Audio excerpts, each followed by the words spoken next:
continuar, eu posso ir com uma pergunta aqui? Que no meu Claro. Instagram eu também coloquei uma caixinha lá. Colocou, tá. E tem uma pergunta aqui. Como ter equilíbrio no dia a dia quando não depende só de você? Aí ela até exemplificou. Tá, Tem vamos lá. uma idosa em casa com Alzheimer, tem um filho pequeno que está sem ir para a escola, né? Que está tudo Sim. parado. E trabalha. É uma mulher, no caso. Tá. E como falar em equilíbrio numa situação dessa, que além do que você já falou aí, se você teria mais alguma coisa para colocar? Tá. Essa é uma situação comum, não só pela pandemia, agora mais, porque agora a gente tem fatores novos na nossa rotina, mas isso é algo que muitas pessoas vivem há muitos anos, a vida inteira. Sim. Talvez tenha vivido isso e tenha se acostumado, mas internamente isso ainda incomoda. A meu ver, existe um caminho neste caso que eu diria que é a aceitação. Aceitação como? Vamos pegar esse exemplo que ela deu. Eu tô com uma rotina nova, eu tenho criança em casa que não tô dando conta, nunca fui professora, nunca dei aula, a criança não sabe fazer aula online, é tudo um caos, eu mando a criança fazer, não faz, ou tem que ficar em cima, ou tem que despender meu tempo, já chego cansada. Além disso, tem que cuidar de uma pessoa que está doente. Então, é muito ter que, é tudo muita obrigação. Porque eu tenho que cuidar, porque eu tenho que fazer isso, eu tenho que fazer aquilo.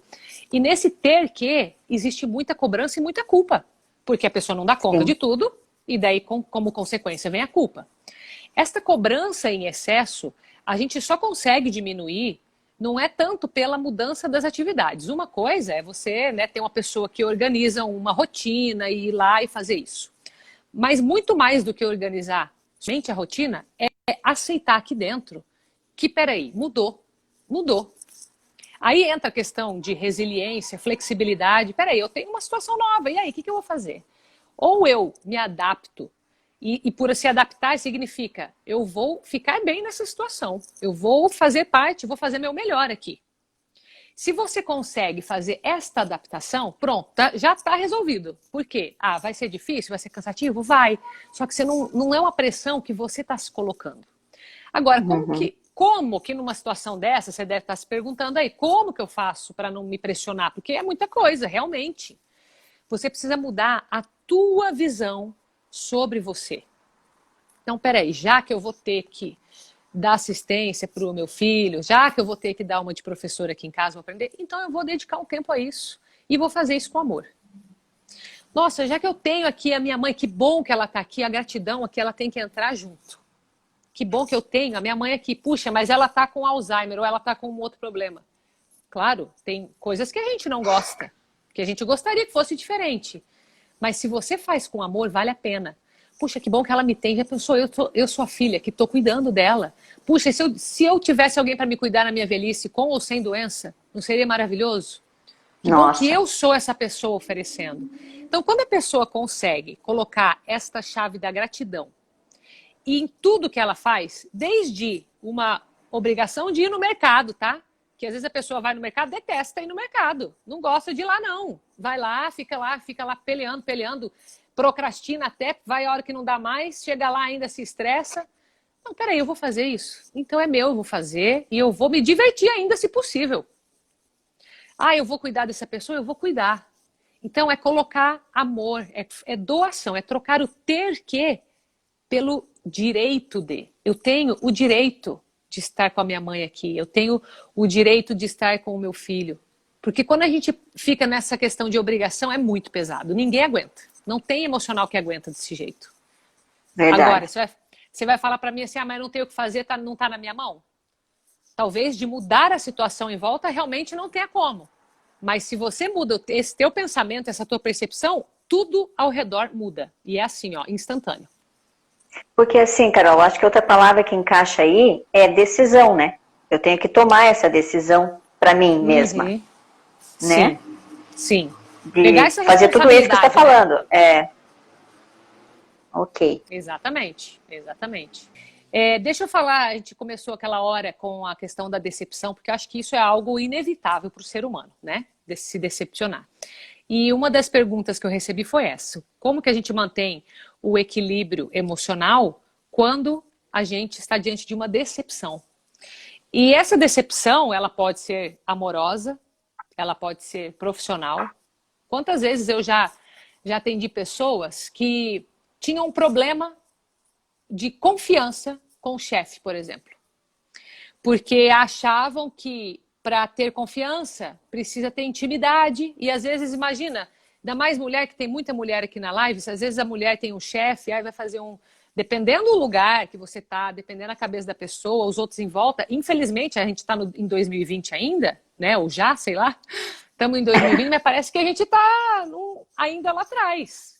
Tipo, ainda tem assédio dentro do trabalho, ainda tem as pessoas falando que, porque conseguiu isso, porque deve estar saindo com o chefe. Ainda tem essas conversas, né? Tem. Infelizmente. Então, quando a gente fala de decepção, a gente está muito ligado à intimidade. Por isso que eu toquei nesse assunto. Quando você pensa assim, puxa, eu quebrei a confiança, é porque foi por causa da intimidade? Ou será que faltou intimidade? Geralmente, a quebra de confiança acontece porque a gente busca a intimidade antes de ter a confiança. E isso não é só na área amorosa. Isso acontece porque não? Porque para eu ter algo daquela pessoa, eu preciso me aproximar dela. Aí a gente acha que tem que quebrar um limite de proximidade. E não necessariamente. O confiar significa conhecer a pessoa, e isso independe de intimidade. Só que as pessoas, na carência, nos problemas que elas têm, elas acabam misturando as coisas e se decepcionam, tá? Então, como que a gente mantém esse equilíbrio aí emocional diante de uma decepção? Então, o ponto aqui é como está a expectativa com relação ao outro e com relação a você mesmo. Porque quando a gente coloca uma expectativa muito alta, e eu vejo isso de forma constante pelo grau de, como que eu falo? Pelo grau de reclamação das pessoas, pelo grau de insatisfação das pessoas. Quanto mais insatisfeitas, mais elas estão se decepcionando porque estão com a expectativa lá no alto. Então, o que elas fazem? Porque eu vou para uma festa, agora ninguém está indo em festa, mas quando ia, né? Daqui a um dia, vamos? Porque eu vou para uma festa. Com certeza. Essa festa vai ser assim, porque eu vou chegar lá, vai ser assado. Mesmo que a gente não verbalize isso, na cabeça parece que é um mundo paralelo que está acontecendo. Se vai sair com alguém, nossa, porque essa pessoa vai ser assim, porque ela vai me tratar assim. Nossa, é meu aniversário, porque vão fazer isso, vão fazer aquilo. Para tudo existe uma expectativa alta. Mas alta, alta, alta. E eu não sei dizer por que a gente é tão assim, mas isso é desde sempre, tá? É desde sempre, porque Sim. Lá desde o Jardim do Éden se decepcionaram com Deus já, porque deu tudo, falou que não podia só uma árvore, já foram atrás justamente dessa árvore. Então acho que já começou lá. Já começou, Então essa questão de a gente colocar a expectativa muito alta, ela frustra, mas no sentido de a frustração ela é importante, mas a frustração baseada numa expectativa constante indica que o hoje, o momento agora, não está tão interessante assim. Porque para eu ter que ter tanta expectativa, é porque o que agora está sem sal, está sem açúcar, não tem tempero, o que eu estou vivendo agora não está bom. Então eu preciso criar algo imaginativo muito maior do que eu estou vivendo. Para mim indica isso, indica um caminho de frustração presente com quem a gente é, com o que a gente está vivendo no agora. E daí acaba que cresce a insatisfação, cresce a decepção. Aí como que você mantém um equilíbrio emocional desse jeito? Porque não é só uma questão com o outro, é uma questão com nós mesmos.